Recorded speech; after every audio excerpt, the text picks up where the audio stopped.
tinggal bisa bawanya aja. Berarti ya nggak belajar agama kalau begitu. Kan ada hukumnya kita memakan harta orang lain seperti apa gitu. Pengennya siapa sih Kang dengan ini kan jadi nggak pernah berhenti nih Kang? Ya jangan mengganggu lah, udah jangan mengganggu. Ini kan 6 tahun tuh saya udah diem. Akhirnya kan sekarang jadi tahu prosesnya dapat almarhum tuh seperti apa. Loh, kan saya udah statement di media-media. Prosesnya harus ingat proses dulu tuh gimana. Kecuali gini, sudah bercerai dengan saya, lalu 1 tahun atau berapa tahun baru menikah. Ya dong. Nah itu baru. Mereka kan pasti akan menjalankan rumah tangga dan mengumpulkan harta-harta mereka berdua dong. Iya dong.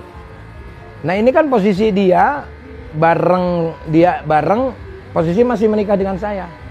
Udah. Dan aku balik lagi soal prosedur safety box sendiri seperti apa sih kan? Karena kan aku nggak begitu paham sih soal itu. Mungkin ya saya juga sama lah nggak paham kalau posisi safety box mah harus tanyanya sama bank. Itu. Memang benar Kang, memang asetnya sampai puluhan miliar Kang? Ya nggak tahu lah, intinya miliaran lah gitu.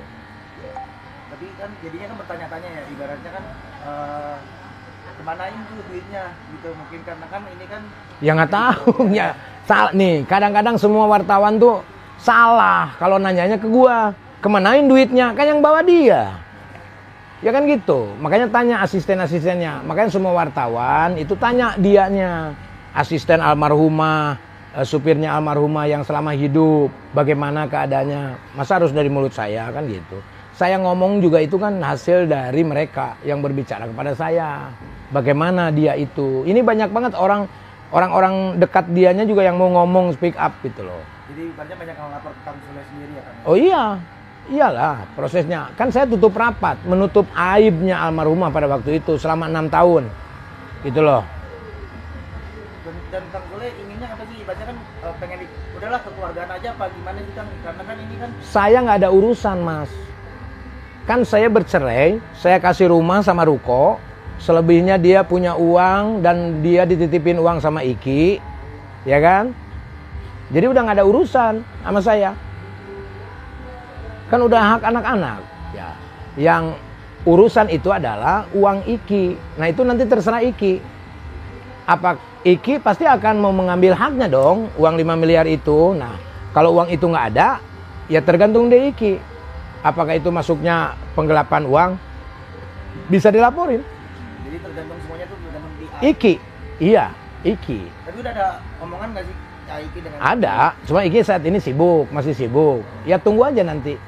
Jadi Kan ini juga ada mediasi dulu mas. Mediasi dulu, nanti bagaimana ngobrol sama hakim tuh kan tidak tahu perjalanan historinya seperti apa. Uang yang ada di almarhumah itu uang siapa? Kan itu bukan gonogini. Kalau secara hukum perpisahan pada waktu itu tidak dapat gonogini.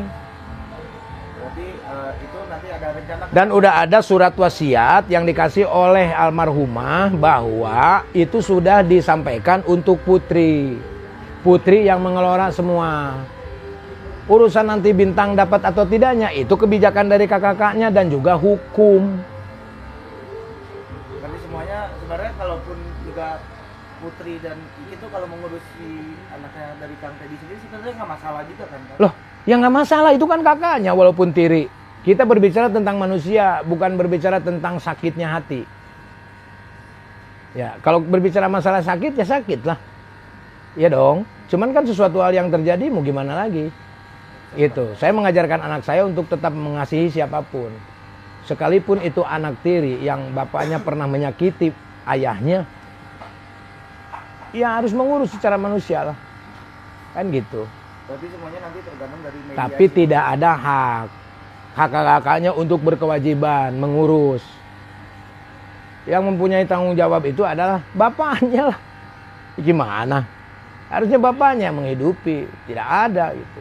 Jangan dibilang putri, netizen pernah bilang putri tidak sayang. Bah, itu tolol semua kalau menurut saya.